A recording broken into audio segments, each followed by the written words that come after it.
तो अभी तक हमने बात की कि कैसे शिवाजी महाराज अपनी माता जीजाबाई के साथ में रहने के लिए आते हैं बीजापुर।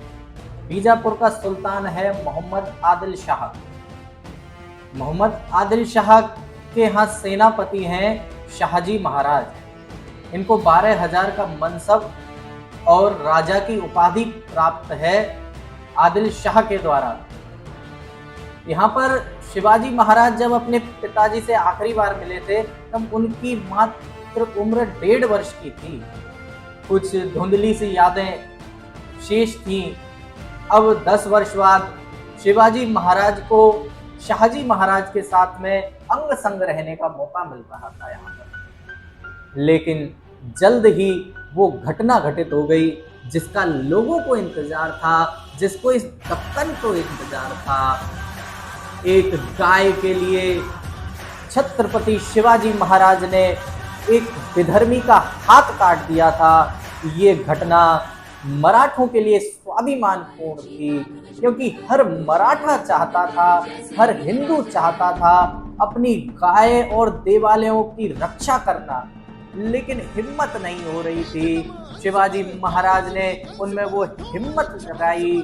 शिवाजी महाराज की इस घटना ने मराठों की सोई हुई जवानी में आग फूंक दी। कहते हैं यहाँ पर थोड़ा बहुत द्वंद्व भी हुआ था, जिसको शाहजी महाराज ने दबा दिया था, क्योंकि शाहजी महाराज यहाँ पर ताकतवर थे, कितना ही समय लगता। शाहजी महाराज ने शिवाजी महाराज की पहली घटना समझकर कुछ नहीं कहा, लेकिन जल्द ही दूसरी घटना घटित हो जाती है जो इससे भी बड़ी थी। उसी की चर्चा हम इस वीडियो में करेंगे। यदि आपने पिछला वीडियो नहीं देखा तो उसको जरूर देखें और इस वीडियो को भी अंत तक देखें। ये सीरीज बहुत अद्भुत होने वाली है। तो अब हम इस गाथा में आगे प्रवेश करेंगे। तो शिवाजी महाराज यहाँ पर अपने पिता शाहजी महाराज के साथ रह रहे हैं। यहाँ पर एक सेनापति हैं जिनका नाम है मोरोपंत।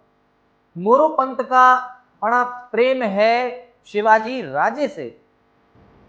एक दिन मोरोपंत शिवाजी महाराज को अपने साथ आदिल शाह का दरबार दिखाने के लिए ले जाते।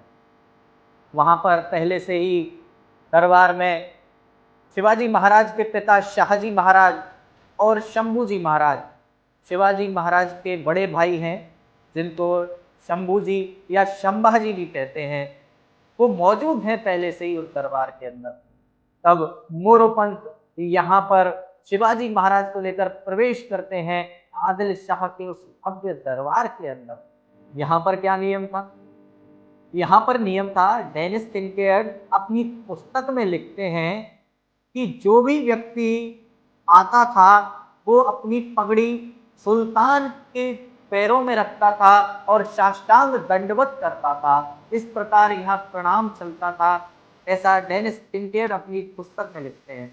लेकिन और इतिहासकार क्या कहते हैं कि जो भी व्यक्ति यहाँ पर आता था वो अपनी पगड़ी उतारकर अपनी बगल में लगाता था और 3 बार सुल्तान को सलाम किया करता था झुककर। इस प्रकार यहाँ प्रणाम चलता था। इस राज दरबार के अंदर इस प्रकार प्रणाम चला करता था। दरअसल सभी राजाओं के यहाँ पर किसी न किसी प्रकार से प्रणाम किया ही जाता था। ये राजा लोग अपने अहंकार की पुष्टि कराते थे इस प्रकार प्रणाम कराने में। और एक और बात थी, आपके प्रणाम करने के तौर तरीके से ये पता लग जाता था कि आप राजा से प्रसन्न हैं या नहीं हैं। किस प्रकार? यदि आप किसी व्यक्ति से कुंद हैं या घृणा करते हैं तो आप उसको सही से तो प्रणाम नहीं करेंगे, या तो आप ज्यादा झुककर करेंगे या फिर आप अकड़ कर करेंगे। और इस सब की नजर राजा का वो प्रधानमंत्री रखता था। तो इस प्रकार की व्यवस्था भी उस समय में होती थी, जिससे ये पता लगाया जा सके कि कौन यहाँ पर बगावत करने जा रहा है और कौन यहाँ पर राजा से खुश नहीं है। तो इस प्रकार प्रणाम किया जाता था आदिल शाह के दरबार में। जो भी व्यक्ति आदिल शाह के दरबार में प्रवेश करता था वो पहले अपनी पगड़ी उतारकर अपनी बगल में लगाता था, और 3 बार झुककर सलाम करता था सुल्तान को। मोरोपंत आगे आए। मोरोपंत ने अपनी पगड़ी उतारी, बगल में लगाई और झुककर 3 बार सलाम किया यहाँ पर आदिल शाह को। अब पीछे थे यहाँ पर शिवाजी महाराज। अब बारी थी शिवाजी महाराज की। शिवाजी महाराज की उम्र 12 वर्ष की है और उनकी चाल ऐसी है जैसे कोई मदमस्त नवयौवन सिंह चला आ रहा हो। ना उनकी चाल में गर्व है ना ग्लानि है। अब यहाँ पर शिवाजी महाराज आदिल शाह के समक्ष खड़े होते हैं और टकटकी लगाकर उस सुल्तान को देखने लगते हैं।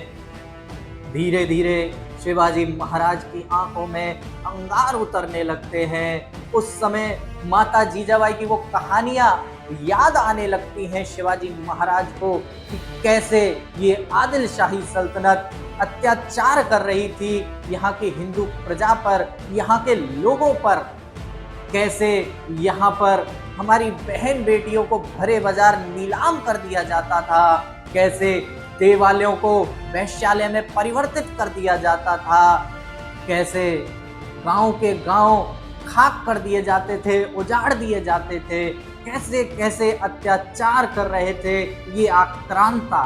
पहली बार यहाँ पर शिवाजी महाराज उस सुल्तान को देखते हैं, इतनी नजदीक से देखते हैं। देखते ही मन करता है कि अपनी तलवार से गर्दन अलग कर दें उस सुल्तान की, पर हाथ बंधे हुए हैं यहाँ पर।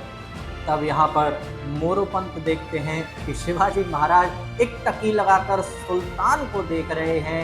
ये एक बहुत बड़ी बेअदबी थी उस समय की। तब मोरोपंत बड़ी ही द्रुत गति से शिवाजी महाराज के पास जाकर फुसफुसाते हैं कि प्रणाम भी करना होता है, प्रणाम करो। तब यहाँ पर डेनिस किंकेड लिखते हैं कि शिवाजी महाराज ने कैसे प्रणाम किया। शिवाजी महाराज ने जैसे मराठा अपने बड़ों को करते हैं, अपने बुजुर्गों को करते हैं, हाथ जोड़कर साधारण सा प्रणाम उस सुल्तान को किया। लेकिन अन्य इतिहासकार लिखते हैं कि कैसा भी प्रणाम यहाँ पर शिवाजी महाराज ने सुल्तान को नहीं किया। तब साधारण सा एक प्रणाम हाथ जोड़कर शिवाजी महाराज उस सुल्तान को करते हैं। यह देखकर उस पूरी सभा में एक अजीब सी बेचैनी सी छा गई, क्योंकि ये भी एक बहुत बड़ी बेअदबी थी। तब यहाँ पर मोरोपंत थोड़ा सा उग्र होकर बोलते हैं, राजे तुम क्या करते हो? जैसे मैंने किया है, जैसे सबने किया है, उस तरह झुककर सलाम करो सुल्तान को। तब यहाँ पर शिवाजी महाराज बीजापुर की सभा के मध्य गरजते हुए बोलते हैं, पंत साहब मैं उस सुल्तान को प्रणाम नहीं करूंगा जो हमारी हिंदू प्रजा पर अत्याचार करता है। मैं उस सुल्तान को प्रणाम नहीं करूंगा जो हमारे मंदिरों को तोड़ता है।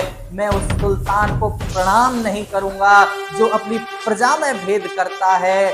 मैं उस सुल्तान के सामने नहीं झुकूंगा जो हमारी प्रजा पर अत्याचार करता है। मैं उस सुल्तान को झुककर सलाम नहीं करूंगा। जब ऐसा शिवाजी महाराज ने कहा तो मानो मोरोपंत के नीचे से तो जमीन ही खिसक गई हो।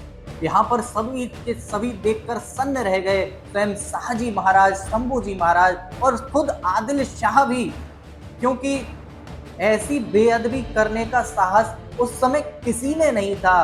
दूसरा सबसे शक्तिशाली इस्लामिक राज्य था बीजापुर, उस बीजापुर का ये सुल्तान है आदिल शाह।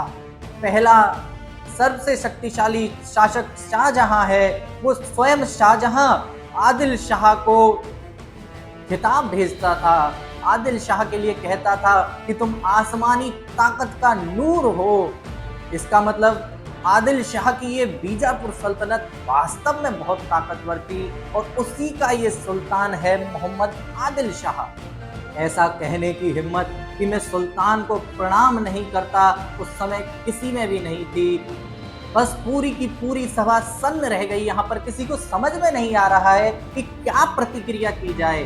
तब यहाँ पर मोहम्मद आदिल शाह का एक मंत्री आगे आया और गरजते हुए बोला, ए बालक, लगता है तुझे अब जीने से मन नहीं है। तेरा मन जीने से भर गया है। तुमने यहाँ सुल्तान की इतनी बड़ी बेअदबी की है, तुम्हारे लिए मृत्युदंड भी बहुत छोटी सजा है। अब तुम्हें यहाँ झुकना भी पड़ेगा और सजा भी भुगतनी पड़ेगी, सुल्तान को सलाम भी करना पड़ेगा। लेकिन यहाँ पर शिवाजी महाराज तने के तने खड़े रहे। झुकना कहाँ सीखा था शिवाजी महाराज ने? मराठा था वह, मराठा था, जीजाबाई की शान यही। और झुको कहा सुल्तान ने, पर उसकी छाती उत्तान रही। यहाँ पर छत्रपति शिवाजी महाराज वैसे के वैसे अपनी छाती ताने खड़े हैं उस बीजापुर की सभा के मध्य में। कहाँ सवाल था कि वो झुक जाएं। यही वो एक घटना थी जिसने मराठों के भीतर सोए हुए स्वाभिमान को जगा दिया। इसी घटना ने मराठों की सोई हुई जवानी को जगा दिया। इसी घटना ने मराठों की रक्त धमनियों में रक्त को उबाल दिया। सभी चाहते थे, हर कोई त्रस्त था यहाँ पर आदिल शाह के आदिल शाही अत्याचारों से, पर हिम्मत नहीं हो रही। हर कोई लड़ना चाहता था अपनी मातृभूमि के लिए, अपने धर्म के लिए, लेकिन यहाँ पर कोई मार्ग नहीं दिखाई दे रहा था। तब यहाँ पर छत्रपति शिवाजी महाराज ने वो हिम्मत पैदा की जिसने आगे चलकर मराठाओं को संयुक्त किया। 12 वर्ष नो कुकर जीवे और 16 लो जिये सियार, वर्ष 18 क्षत्रिय जीवे, आगे जीवे तो धिक्कार। यहाँ पर 12 वर्ष कुत्ता जीता है, 16 वर्ष एक सियार जीता है, और यदि कोई क्षत्रिय 18 वर्ष से ऊपर जीता है तो उसके जीवन को धिक्कार है। अब आगे की चर्चा हम अगली वीडियो में करेंगे। यदि आपने इस वीडियो को यहाँ तक देखा है, इसके लिए आपका बहुत बहुत धन्यवाद। एक बार चैनल को सब्सक्राइब करके बेल आइकन को जरूर प्रेस कीजिए। ये सीरीज बहुत अद्भुत होने वाली है, कृपया इससे जुड़े रहिए। जय श्री राम, हर हर महादेव।